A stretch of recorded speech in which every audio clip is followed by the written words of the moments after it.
Terus selanjutnya yang beredar di masyarakat juga, karena beberapa kepala daerah bahkan pemerintah mengeluarkan kebijakan, sampai Majelis Ulama Indonesia juga mengeluarkan kebijakan untuk tidak melaksanakan sholat Jumat, tidak melaksanakan jamaah di masjid, acara-acara keagamaan juga tidak dilaksanakan berhubung merebaknya kasus atau wabah COVID-19 ini.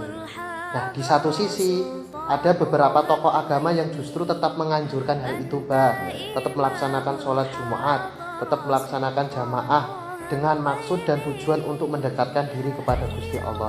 Jadi ini ada dua cara pandang gitu, Satu sisi dari pemerintah menganjurkan kepada masyarakat untuk tidak melakukan sholat Jumat, dan di satu sisi malah beberapa tokoh agama malah justru harus melaksanakan sholat Jumat. Nah, ini bagaimana menanggapi situasi seperti ini?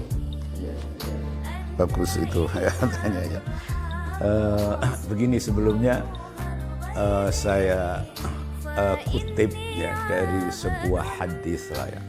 Wabah seperti ini, wabah yang namanya wabah ini kan bukan hanya terjadi di zaman kita. Sejak dahulu dunia itu memang diciptakan ya campuran antara baik dan buruk, suka dan duka,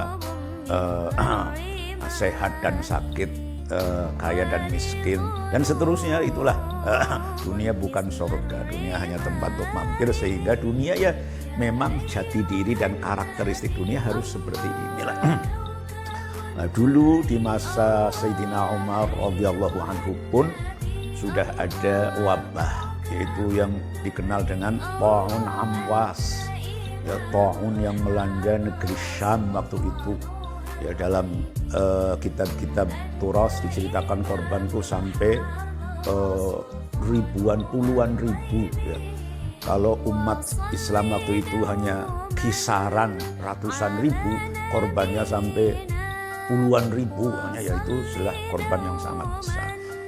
Itu di zaman Sayyidina Umar loh, zaman sahabat, generasi terbaik umat Islam itulah ya.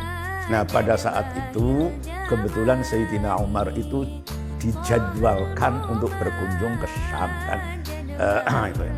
Tetapi di tengah jalan ya ada informasi bahwa Syam sedang terkena virus Ta'un itulah. Saya tidak tahu persisnya Ta'un itu untuk sebutan zaman kita sekarang. Ada yang mengatakan penyakit pes katanya ya. Jadi penyakit yang kemudian kulit itu memerah atau apa gitu. Dan itu cepat sekali menular. Ya. Luar biasa itulah, cepat sekali. Termasuk Sayyidina Mu'adz bin Jabal itu wafatnya ya terserang wabah itulah di Syam gitu. Nah, ketika di tengah perjalanan ya mendengar informasi Ta'un, Sayyidina Umar yang memang bermusyawarah dengan para sahabat untuk mencari tahu apakah pernah Nabi itu memberi petunjuk lah ketika ada kejadian yang seperti itu. Nah, makanya kemudian ada yang menyampaikan bahwa iya, Nabi dulu memerintahkan kalau suatu daerah terkena wabah itu agar bahasa sekarang ya diisolasi itu. Jadi ya daerah tersebut penduduknya, warganya tidak boleh keluar, dan yang dari luar tidak boleh masuk. Ya, setelah itu betul-betul ini valid dari Kanjeng Nabi, Sayyidina Umar ambil keputusan untuk pulang dan membatalkan kunjungan ke Syam. Ketika beliau membatalkan, ada seorang sahabat yang menanyakan, ya, ana firru min qadarillah. Ya, apakah kita lari dari takdir Allah? Nah, ini jawaban Sayyidina Umar sangat apa ya? sangat, saya kira itu Masya Allah tepat, bukan main jawabannya. Gimana jawabannya? Naam nafirru min qadarillah ila qadarillah.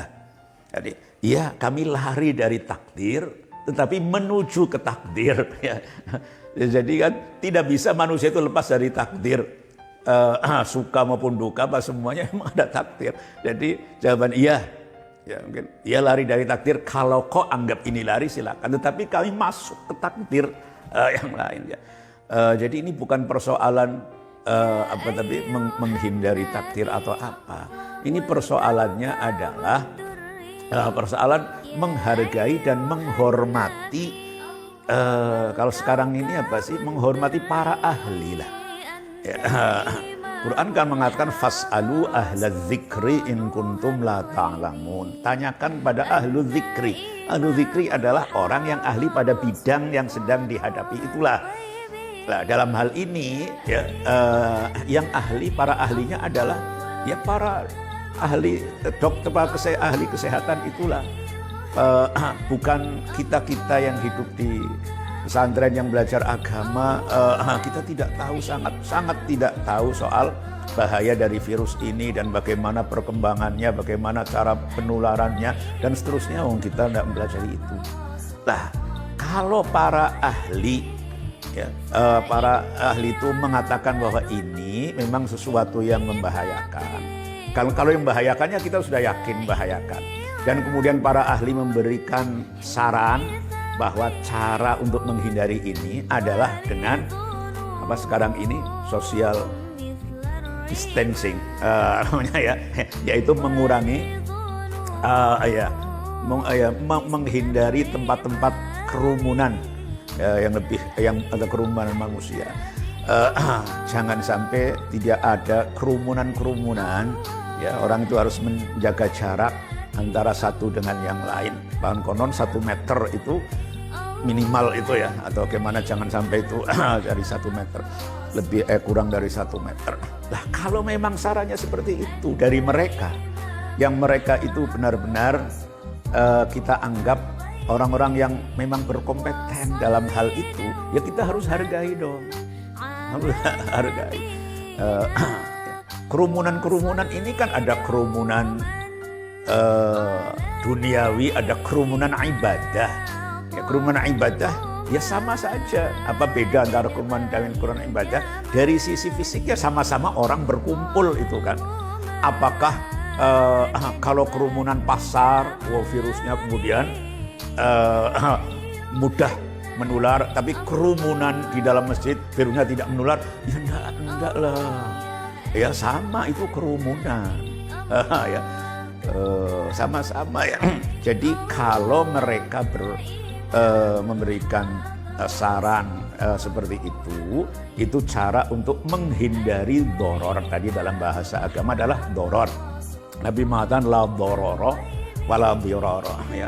Jadi doror, sesuatu yang membahayakan dan merugikan, harus dihindari. Ya kita ikuti saran seperti itu, kita terima. Ya. Quran sendiri mengatakan wala tulqu bi aidikum ila tahlukah. Ya, jangan kau ceburkan dirimu ke jurang kebinasaan, kerusakan. Ya, semua yang membuat kita tidak boleh. Dan itulah agama Islam, menghargai, menghormati, menghargai ilmu. Ya, nah, ilmu itu semuanya, bukan hanya ilmu agama, ilmu apa saja, termasuk ilmu kedokteran itulah. Dan ini kalau kita menghargai, kemudian lantas kita menjadi tidak sholat jamaah, kemudian menjadi tidak sholat Jum'ah, namanya. Dan ini bukanlah kita meninggalkan agama, bukan. Agamanya tidak tertinggal, sholatnya tidak tertinggal, tetapi teknis pelaksanaannya itulah yang ditinggal, yang berbeda ketika dalam kondisi darurat dan kondisi normal. Dan itu sangat disahkan, memang disahkan oleh agama. Kita kan tahu orang sholat misalnya ketika tidak mampu berdiri, ya silahkan dengan duduk kan. Kalau tidak mampu duduk silahkan berbaring dan seterusnya, itulah. Nah, ini kan sudah ancer-ancer atau patokan, pakem dari agama seperti itu. Karena pelaksanaan agama sendiri tidak ada yang menyulitkan. Ma ja'alallahu fid dini min haraj. Allah tidak menjadikan di dalam pelaksanaan agama itu min harojin suatu kesulitan apapun. Tidak ada. Semuanya di bawah kemampuan umat manusia. Nah kemudian kalau orang kemudian jangan, sekarang kita tetap Jumatan itu seru. Ya saya kira itu berarti tidak menghargai apa yang seharusnya dihargai dan apa yang diajarkan oleh agama.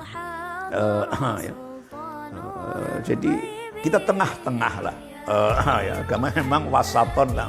Oh mohonnya doa, mohon pada Allah, dan Allah sangat mampu untuk melenyapkan virus ini dan untuk menjadikan seseorang terhindar dari virus corona sekalipun umpamanya berinteraksi dengan sangat masif dengan para pengidap atau para orang terkena. Walaupun terkena, panjenengan terkena, saya salaman, saya itu pelukan, tapi nggak kena. Allah ya sangat mampu. Tetapi di dalam hal ini kita hidup di dunia ini, ya sunnatullahnya, ya itulah sunnatullah ini. Ya, ketika orang lapar, sunnatullahnya adalah ketika harus kenyang ya makan. Tapi Allah mampu menjadikan orang tanpa makan bisa kenyang. Begitu ya.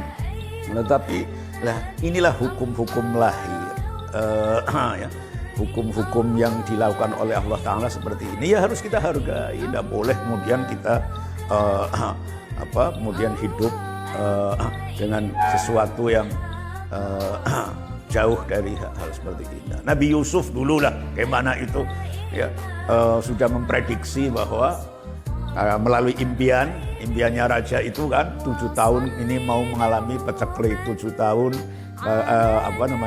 makmur, ya. Nah, disiapkan kan itu, disiapkan 7 tahun ketika paceklik ya kita ikhtiar dengan semaksimal mungkin. Oh, bahan makanannya tidak dihabiskan pada saat itu demi persediaan tahun-tahun yang paceklik itulah. Terus yang masih berkaitan dengan ini yang tadi soal menghargai ilmu Pak.